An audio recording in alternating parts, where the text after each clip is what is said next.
सटी के नाचा हो बुची जानी पीछा तू हटा हो बुची तनी सटी के नाचा हो बुची जानी पीछा तू हटा हो बुची घसे बच के न जाइबू करे जा घसे बच के न जाइबू करे जा बाबू तू कामना घमंड में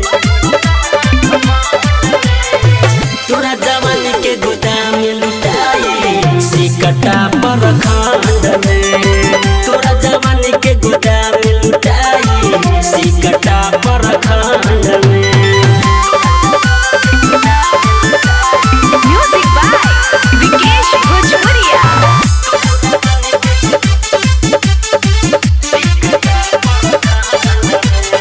लौरिया में लहंगा उठाइले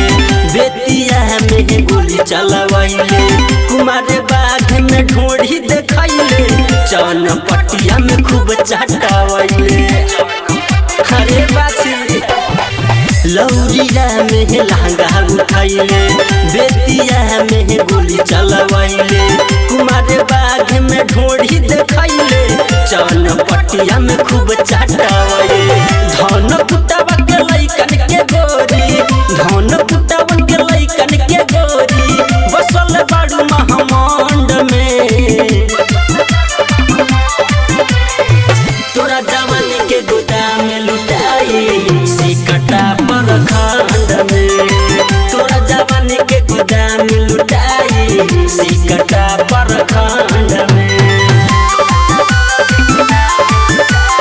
म्यूजिक बाय विकेश भोजपुरिया।